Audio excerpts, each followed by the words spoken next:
ఇప్పుడు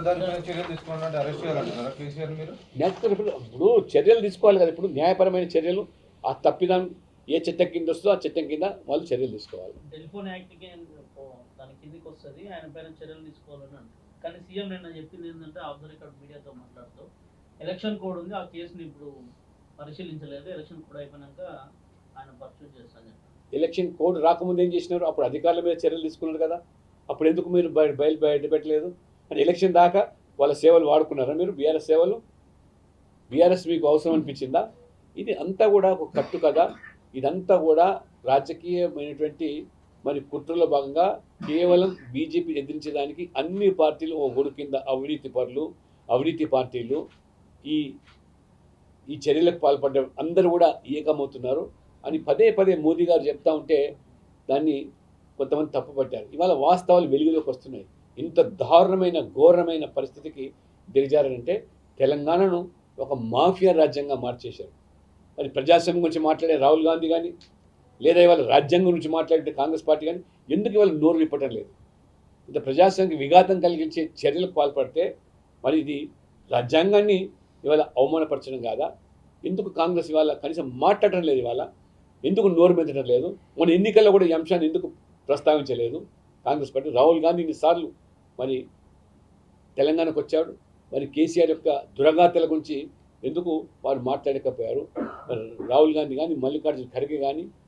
కాబట్టి ఇదంతా కూడా చాలా స్పష్టంగా తెలంగాణ ప్రజలు అర్థం చేసుకోగలుగుతాం. కేసీఆర్తో కాంగ్రెస్ పార్టీ రాజీ పడుతున్న విషయాన్ని ఇవాళ చెప్పకుండా చెప్తారు.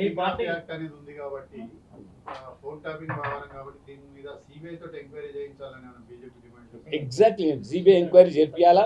తప్పకుండా సిబిఐ ఎంక్వైరీ జరిగితేనే న్యాయం జరుగుతుంది. లేనట్లయితే ఈ రకంగా దాన్ని ఏదో రకంగా మసిపూసి మారకాయ చేసి తమ రాజకీయ అవసరాల కోసం వాడుకునే ప్రమాదం ఉంది. ఏ రకంగానైతే కేసీఆర్ ఈ యొక్క మరి ఈ ఎమ్మెల్యేల మరి కొనుగోలు కేసు సృష్టించి వాళ్ళు బయటపడదామని కవితను గట్టెక్కేదానికి ప్రయత్నం చేశారు, ఇప్పుడు కాంగ్రెస్ పార్టీ కూడా ఈ కేసీఆర్ యొక్క కేసును బూచిగా చూపించి రాజకీయంగా వాడుకునే ప్రయత్నాలు జరుగుతున్నట్టుగా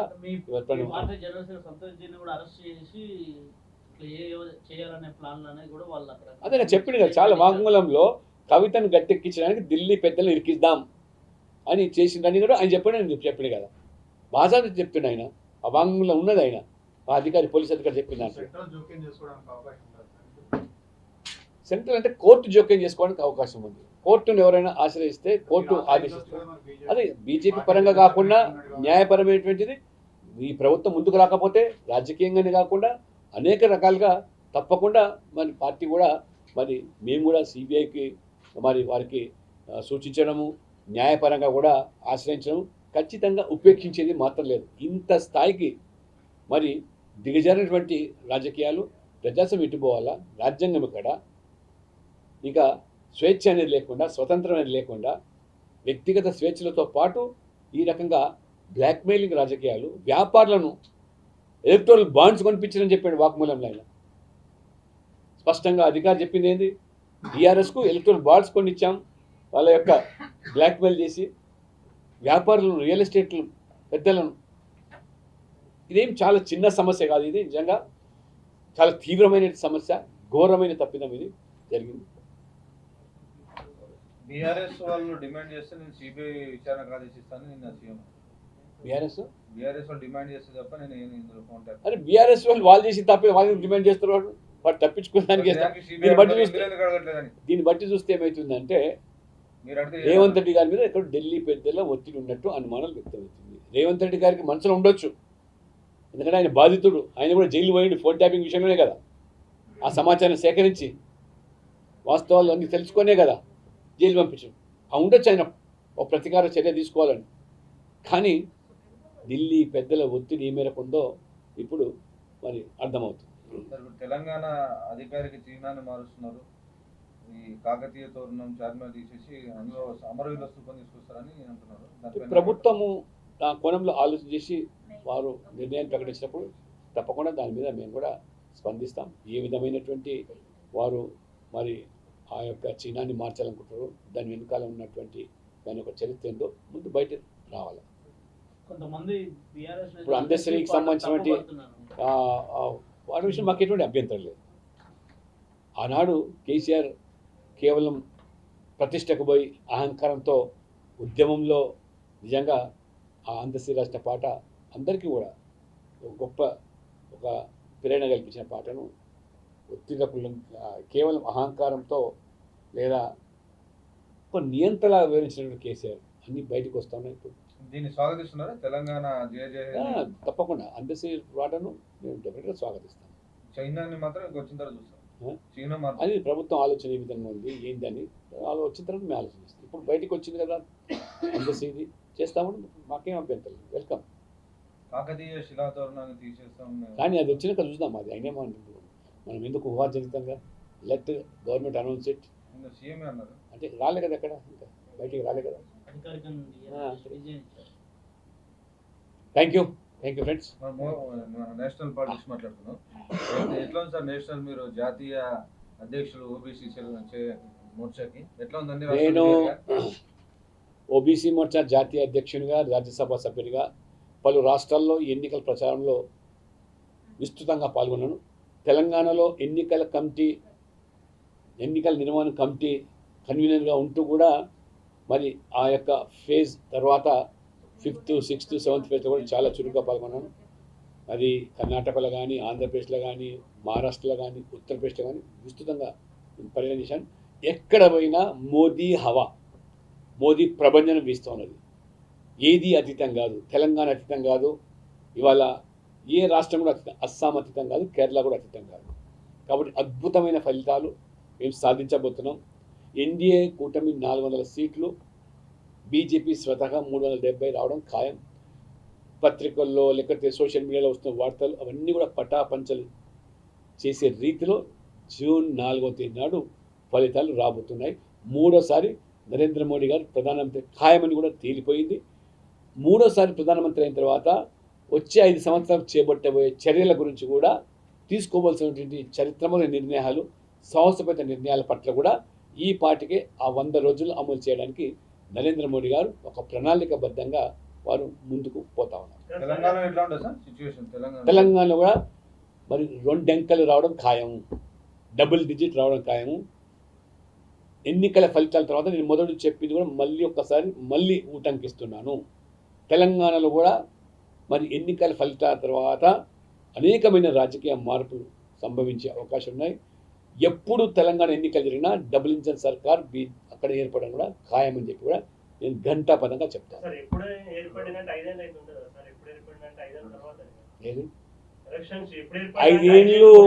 ఐదేళ్ళు ప్రభుత్వము ఇచ్చిన హామీలు, వాగ్దానాలు నెరవేరుస్తూ 5 ఏళ్ళు కొనసాగాలని ప్రజాస్వామ్యవాదిగా నేను కోరుకుంటున్నాను. కానీ ఆ గ్యారెంటీలు అమలు చేయకుండా ఆ వాయిదాలు వేస్తూ ప్రభుత్వంగా కొనసాగుతూ డిసెంబర్ 9 నుంచి ఆగస్టు 15 వాయిదా వేస్తూ పోతుంటే నేను అంతకుముందు కూడా చెప్పాను, ఈ రకమైన వాయిదాలతో మీ అంతలో మీరు ఆగస్టు సంక్షోభాలు సృష్టించుకుంటే నేను కాపాడేదానికి మేము సిద్ధంగా లేను, ప్రజలకు కూడా ఆ ఊపిరి కూడా లేదు. అది నేను అంటున్నాను, అమలు జరగకపోతే అనేక రకమైనటువంటి మరి ఎందుకంటే ఇవాళ ప్రశ్నించే గొంతులు తెలంగాణ ఇవాళ సిద్ధంగా ఉన్నది. ఇవాళ రైతుల రుణమాఫీ నుంచి మొదలుకుంటే, బోనస్ నుంచి మొదలుకుంటే అన్ని పెండింగ్లో పెట్టావు.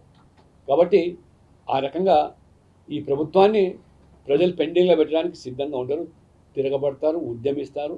కాబట్టి నిలబడాలి, కొనసాగాలి, హామీలు నెరవేరాలని కోరుతున్నాం. మరి మీరు పడిపోతా అంటే నిలబెట్టడానికి మేము సిద్ధంగా లేవు. మీరు అన్నారు కాంగ్రెస్లో బీఆర్ఎస్ విలీనం అవుతుంది, ఎవరెవరిలో విలీనం అవుతుంది? ఇప్పుడు కాంగ్రెస్ పరిస్థితి, బీఆర్ఎస్ పరిస్థితి దేశవ్యాప్తంగా కాంగ్రెస్ కనుమరుగైపోతున్నది. ఇవాళ రాష్ట్రంలో బీఆర్ఎస్ అడ్రస్ గలంతే. కాబట్టి ఒకరికొకరు తోడుగా మరి ఒకరు మునిగిన పడవ, ఒకరు మునిగవి పడవ, వారు ఒకరినొకరిని ఆశ్రయించే పరిస్థితి ఉంది. కాబట్టి ఈ కూటమి మీరు చూస్తున్న దేశంలో ఏర్పడ్డ కూటమిలు కూడా అందులో ఏమి పసలేదు.